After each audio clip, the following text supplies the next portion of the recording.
Video of Saga. Sahabat terhormat, saya akan mengumumkan tentang sebuah video. Video ini saya jamin adalah serial ilmu yang paling berbahaya di dunia. Video ini sebuah pengalaman nyata, dan video ini benar-benar pengalaman pribadi. Tidak saya tambahi dan tidak saya kurangi. Video ini akan menjawab banyak pertanyaan Anda dalam kehidupan ini. Serial di video ini benar-benar menggugah siapapun yang menontonnya. Video ini suatu saat pasti dilarang peredarannya. Video ini pasti tidak boleh ditonton Anda oleh banyak para petinggi negara manapun. Video ini akan menjawab pertanyaan terbesar umat manusia. Apa yang Anda ingin pertanyakan? Pertanyaan yang belum pernah ada jawabannya. Hingga saat ini, semua diungkap, semua terjawab. Masalahnya, saya tidak akan memberikan secara percuma. Video ini harus dibayar mahal. Mengapa mahal? Karena seluruh keuntungannya didonasikan ke Rumah Yatim Indonesia. Jangan sampai salah memahami. Jangan sampai tidak mengerti latar belakang ceritanya. Video ini sangat spiritual.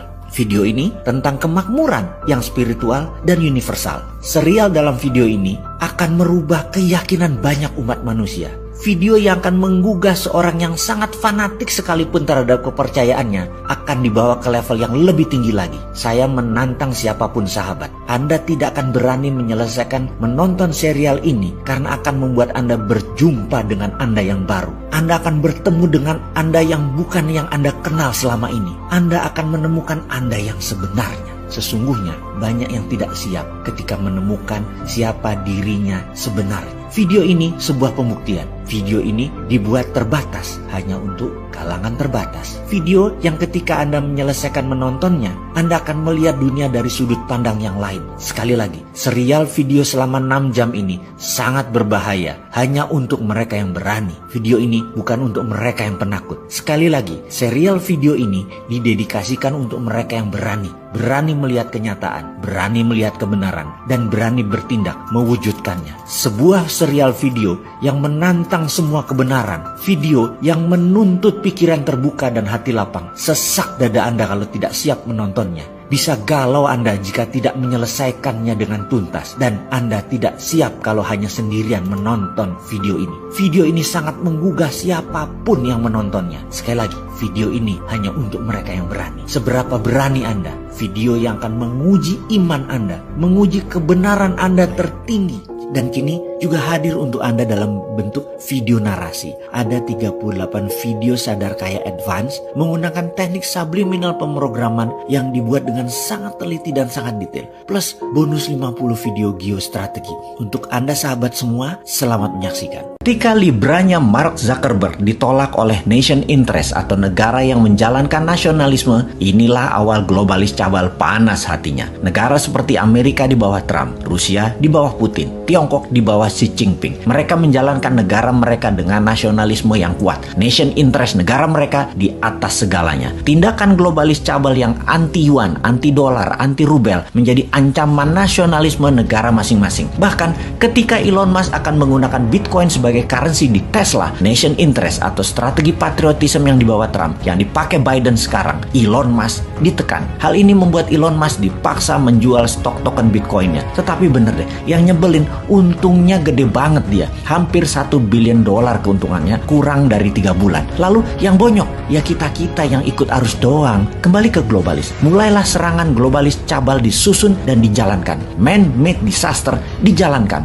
Virus yang diperkaya atau enrichment virus dilepas. Tujuannya jelas, kontrol atas kesehatan miliaran manusia dengan vaksin, kurangi jumlah manusia yang berpenyakit bawaan kronis, ciptaan ketergantungan manusia ke gadget dan dunia maya. Ini semua percepatan menuju dunia 5.0. Less konteks sesama manusia atau kurangi sentuhan sesama manusia, less movement sesama manusia, less cash atau non-tunai transaksi. Sehubungan dengan dunia 5.0 tersebut, kita buktikan misalnya dengan mereview daftar dunia retail dan fashion yang sudah bertumbangan di dunia dan juga di Indonesia. Retail raksasa seperti Matahari, Lotus, Debenham, Tanah Abang, dan terakhir Giant akhirnya ambyar satu persatu tokonya, juga cabang-cabang bank. Namun dunia ini selalu dua sisi melihatnya, dan perlu diingatkan adalah pasar itu selalu sama bahkan membesar, terutama pasar kebutuhan pokok. Jumlah manusia masih sama, kebutuhan dasarnya masih sama. Jumlah manusia masih sama, kebutuhan dasarnya masih sama. Jadi kalau retail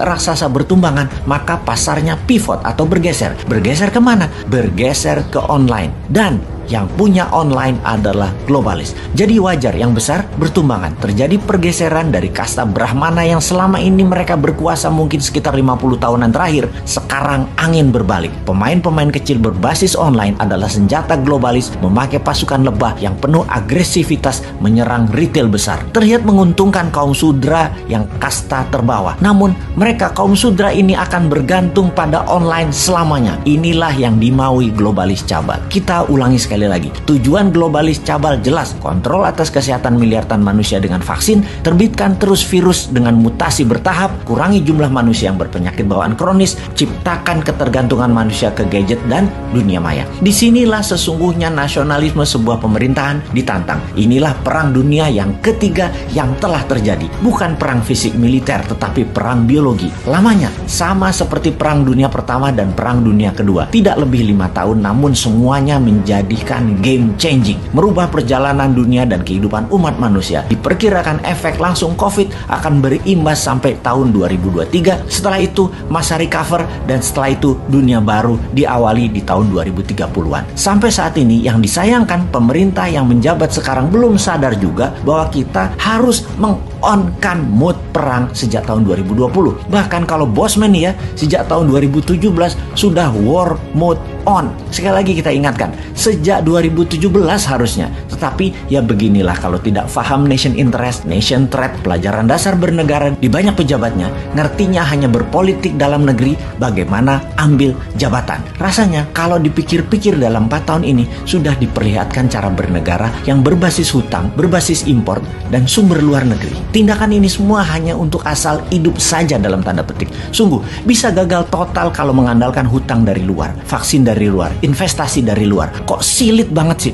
Kok sulit banget mengingatkan betapa kerasnya kepala banyak pejabat yang sudah tidak paham bernegara, galak lagi. Secara bernegara harusnya sudah pivot, bergeser cara bernegaranya. Bukan tujuan bernegaranya yang digeser, tapi cara bernegaranya yang digeser. Demikian juga kepada masyarakat, harus dikasih tahu kemana geseran ke mereka ke depannya. Ini pemerintah harus care, harus mengayomi. Di Republik Sontoloyo, di negara kita punya 2 senjata melawan globalis sejak tahun 2018. Kita punya perusahaan urun dana Santara dan gold payout system di Naran. Yang satu melawan cashless-nya sistem globalis, yang satu melawan elitis kapitalis. Sayangnya Republik Sontoloyo penduduknya atau membernya masih sedikit, namun terus diperjuangkan. Di Naran baru 250 ribuan dan Santara baru 280 ribuan. Lihat di akhir tahun 2021 ini, 2 juta warga Republik Sontoloyo akan menjadi pejuang patriotis nasionalis yang akan membuat NKRI negara superpower.